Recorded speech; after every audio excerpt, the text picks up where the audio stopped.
Ndugu Baraka Leonard, Katibu wa Bunge la Jamhuri ya Muungano wa Tanzania, wakuu wa vyombo vya ulinzi na usalama, ndugu Charles Kichere, mdhibiti na mkaguzi mkuu wa hesabu za serikali, na watumishi wa Ofisi ya Taifa ya Ukaguzi mliopo, ndugu Crispin Francis Chalamila, mkurugenzi mkuu wa Taasisi ya Kuzuia na Kupambana na Rushwa, na watumishi wote waliopo nasi, ndugu Dennis Kwame Simba, mkurugenzi mkuu wa Mamlaka ya Udhibiti na Ununuzi wa Umma, na watumishi wote waliopo, wenyeviti wa bodi wa taasisi hizi mliopo nasi hapa. Shughuli hii pia imehudhuriwa na wenzetu kutoka Zanzibar, Dr. Othman Abbas Ali, mdhibiti na mkaguzi mkuu wa hesabu za serikali Zanzibar. Vile vile ndugu Ali Abdallah Ali, mkurugenzi mkuu wa Mamlaka ya Kuzuia Rushwa na Uhujumu Uchumi Zanzibar. Ndugu zangu wanahabari, wageni waalikwa, mabibi na mabwana, Jamhuri ya Muungano wa Tanzania, kazi na utu. Ndugu viongozi na wananchi, nami niungane na walionitangulia kumshukuru Mungu kwa kutujalia kukutana mahali hapa tukiwa na afya njema kwa ajili ya tukio hili muhimu la kupokea ripoti na taarifa za mdhibiti na mkaguzi mkuu wa hesabu za serikali CAG maarufu, lakini pia Taasisi ya Kuzuia na Kupambana na Rushwa TAKUKURU, pamoja na Mamlaka ya Udhibiti wa Ununuzi wa Umma PPRA, ambazo ni taasisi zetu muhimu za udhibiti na usimamizi wa rasilimali za umma na uwajibikaji serikalini. Lakini vile vile nawashukuru nyote mliokuja kuungana nami katika mapokezi ya taarifa hizi. Nawashukuru, tumepokea taarifa hizi kwa utulivu mkubwa. Alipoanza wa PPRA watu wakawa na smile, wanachekacheka, wana nini. Kaingia TAKUKURU kidogo attention ikaja juu kidogo. Alipokuja mwenyewe ukumbi ulikuwa kimya. Nilikuwa nawaona wale wanaoguswa wanajikuna kuna wanaelekea. Kwa hiyo nawashukuru sana kwa kunisaidia kubeba tension ya kupokea ripoti hizi. Si mchezo. Ndugu zangu, leo ni mara ya kwanza napokea ripoti hizi tatu kwa pamoja. Umekuwa utamaduni wetu kupokea ripoti mbili, ile ya TAKUKURU na ya mdhibiti na mkaguzi mkuu wa hesabu za serikali kwa mujibu wa katiba na sheria. Hata hivyo, kwa mwaka huu niliamua taarifa ya PPRA iwasilishwe sambamba na ripoti hizi mbili za CAG na TAKUKURU. Nimefanya hivyo kwa kutimiza masharti ya sheria ya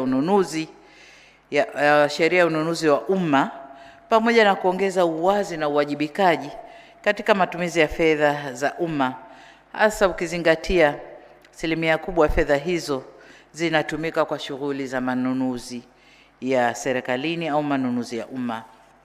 Kwa upande mwingine, umma wa Tanzania una haki ya kufahamu kuhusu matumizi ya fedha za serikali katika manunuzi, kwa sababu pesa hizo ni kodi zao, na serikali ina wajibu wa kuwapa taarifa za matumizi yanayofanyika. Utekelezaji wa majukumu ya taasisi hizi tatu ni muhimu na una mahusiano ya karibu sana, kama tulivyosikia kwenye ripoti. Wanazunguka umo manunuzi, mifumo, nini. Kwa hiyo zinafanana, lakini kila mtu aliona kwa jicho lake na utaalamu wake. Hivyo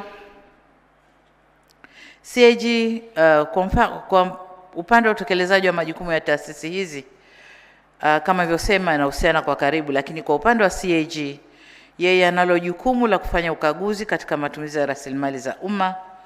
TAKUKURU nayo ina jukumu la kutekeleza mikakati mbalimbali ya kubaini, kuzuia na kupambana na vitendo vya rushwa. PPRA inasimamia ununuzi wa umma ili kuhakikisha thamani ya fedha inawiana na manunuzi yanayofanyika.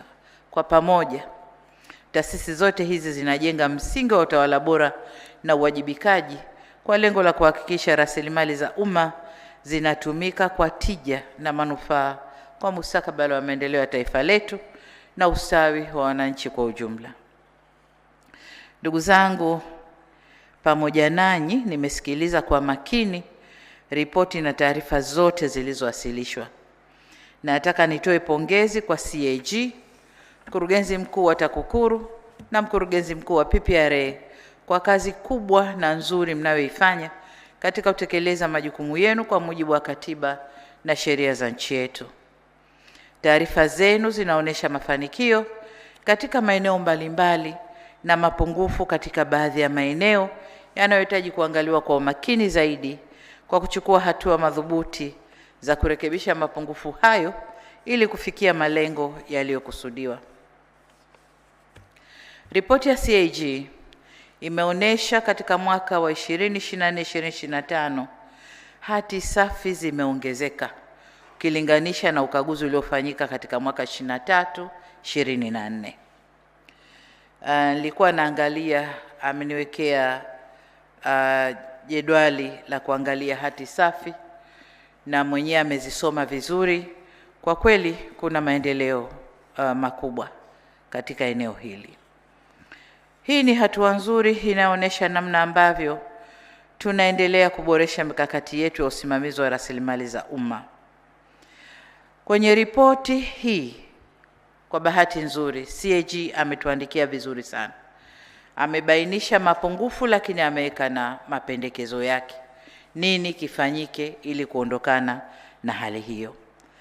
Sasa niseme tu kwamba serikali utachukua hatua kama ilivyoelekezwa na sheria zetu na kama ilivyopendekezwa na CAG jinsi ya kuondosha mapungufu yaliyopo. Taarifa ya TAKUKURU kama ilivyowasilishwa na mkurugenzi mkuu inaonyesha miradi iliyofuatiliwa, fedha zilizookolewa pamoja na hatua zilizochukuliwa kushughulikia vitendo vya rushwa. Hii ni kazi muhimu katika kulinda rasilimali za taifa na ninawapongeza kwa juhudi hizo. Kama tunavyojua kwa hakika kuwa rushwa ni adui wa maendeleo ya taifa na ustawi wa wananchi wetu, na rushwa hunyima haki kutendeka.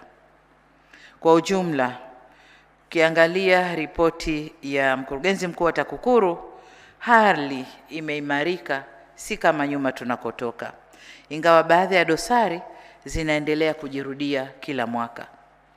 Hapa ni kuelekeze mkurugenzi mkuu wa TAKUKURU kwamba chombo chetu kiendelee kuchukua hatua bila upendeleo wala muhali kukabili vitendo vya rushwa na ufisadi. Aidha, ni waase viongozi wenzangu ndani na nje ya serikali kuendelea kujiepusha na kupiga vita rushwa na ufisadi katika maeneo yetu ya uwajibikaji. Tukifanya hivyo, tutalinda rasilimali za taifa na kujenga msingi imara wa maendeleo endelevu kwa kizazi sasa na kizazi kinachokuja. Lakini nataka nitoe pongezi maalum kwa TAKUKURU. Kwa nature ya kazi zake, huwezi kufikiria taasisi hii ingefikiria pia kutoa CSR kwenye taasisi za maendeleo ya jamii kama afya. Lakini wamefanya hivyo na mimi nawapongeza na naomba muendelee na hilo. Kwa sababu kati yenu na nyinyi mna watoto, kuna watu watajifungua, nyinyi ni wazazi pia na hamjui mtajifungua kwenye hali gani. Kwa ukitanguliza vifaa hivi vitakwenda kutufaa sote. Kwa hiyo hongereni sana. Aidha, na kupongeza mkurugenzi mkuu wa PPRA kwa kazi mnayoifanya. Ni mara yako ya kwanza kusoma ripoti hadharani. Nyuma nilikuwa napata tu ripoti kwenye makaratasi. Lakini nakupongeza hususan katika kuimarisha matumizi ya mfumo wa NeST. Mmefanya kazi nzuri sana ambao umeongeza uwazi na uwajibikaji katika manunuzi ya umma. Kama nilivyotangulia kusema, kwa sehemu kubwa ya fedha za serikali hutumika kwa ajili ya manunuzi ya umma na ni muhimu, kwa hiyo eneo hili lisimamiwe kwa umakini na uadilifu mkubwa. Wito wangu kwa viongozi wenzangu ni kusimamia kamilifu taratibu za manunuzi ya umma katika taasisi zetu. Vile vile ni kuelekeze mkurugenzi mkuu PPRA ili tuweze kusimamia vizuri kwenye taasisi zetu. Kuna kitu kinaitwa name and shame. Kwa hiyo ripoti yako ya mwakani ukitutajia nani wanafanya vibaya zaidi na nani wanafanya vizuri zaidi, itakuwa vizuri, itawatia ari wale wanaofanya vibaya zaidi ili wajitahidi kufanya vizuri zaidi. Baada ya kusema tu mashirika haya imefanywa, sema TANESCO hawajafanya vizuri, nani wamefanya vizuri, tutajie ili waone aibu, wajitahidi wafanye vizuri. Lakini niseme pia kwamba tuwataje ili kubainisha watendaji au taasisi zitakazobainika kukiuka sheria za manunuzi, ili hatua stahiki ziweze kuchukuliwa pia dhidi yao. Lengo likiwa ni kuhakikisha fedha za wananchi zinalindwa na kutumika kwa manufaa yaliyokusudiwa. Ndugu zangu, niseme kuwa pamoja na mafanikio yaliyoletwa na matumizi ya mfumo wa NeST katika ununuzi wa umma, kuna changamoto iliyobainishwa inayohusu mifumo ya serikali kutokusomana kikamilifu. Kwa kuwa kazi ya kufanya mifumo isomane ni endelevu, nazielekeza Wizara ya Mawasiliano na Teknolojia ya Habari kwa kushirikiana na Wizara ya Fedha na Ofisi ya Rais Management ya Utumishi wa Umma, na wote naona mpo hapa, kuendelea kusimamia ipasavyo zoezi la kuunganisha mifumo hiyo na hatimaye kuimarisha uwajibikaji na kupunguza mianya ya ubadhirifu wa fedha za serikali. Ndugu zangu, ninapoelekea kuhitimisha, naomba tujikumbushe kuwa uwajibikaji si chaguo, bali ni wajibu. Ni wajibu kuwajibika, si chaguo. Nataka kuwajibika au sitaki, hapana. Na wajibu huu hauishi kwenye taasisi hizi tatu pekee, bali kwenye taasisi unatuhusu viongozi wote wa umma na Watanzania wote kwa ujumla. Kwa upande wetu serikali, tutaendelea kuimarisha mifumo ya uwajibikaji, na pale ambapo kutabainika kushindwa kuwajibika au kutimiza majukumu ipasavyo kutokana na uzembe au ubadhirifu, hatutasita kuchukua hatua stahiki kwa mujibu wa sheria zetu. Hivyo ni imani yangu kwamba tutakaposimamia rasilimali zetu kwa uadilifu na uzalendo, tutaimarisha uwajibikaji na kuharakisha maendeleo ya taifa na usawi wa wananchi wetu. Na hapa nimwelekeze Katibu Mkuu Kiongozi kusimamia kwa karibu tathmini ya utekelezaji wa mapendekezo yote yaliyotolewa na taasisi hizi. Na mwisho kabisa, nirejee tena kuwapongeza CAG, Mkurugenzi Mkuu wa TAKUKURU na Mkurugenzi Mkuu wa PPRA kwa kazi nzuri mlioifanya kwa mwaka huo. Nataka niwahakikishie kwamba kwa upande wetu serikali tazipitia kwa kina taarifa hizi na kuyafanyia kazi mapendekezo yaliyotolewa kwa lengo la kuimarisha usimamizi na uwajibikaji kwa rasilimali za umma. Katika hatua nyingine, tutaiwasilisha ripoti hii ya mdhibiti na mkaguzi mkuu wa hesabu za serikali bungeni kwa ajili ya hatua stahiki kama inavyoelekezwa katika ibara ya 143 kifungu cha 4 ya Katiba ya Jamhuri ya Muungano wa Tanzania.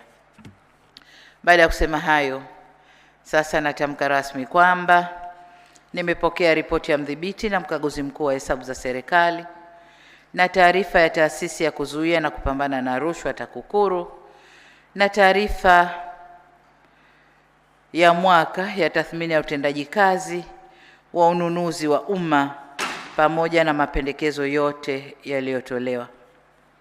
Baada ya kusema hayo, niseme Mungu ibariki Tanzania, zibariki taasisi zetu ziweze kufanya kazi vizuri sana, na watakia Pasaka njema, na asanteni sana kwa kunisikiliza. Asante, naomba tusimame. Makofi mengi kwa Mheshimiwa Rais. Tuongeze tena makofi. Asante. Kwa elimu hizi na mengine mengi, usisahau kutembelea katika kurasa zetu za Facebook, Twitter, Instagram pamoja na YouTube.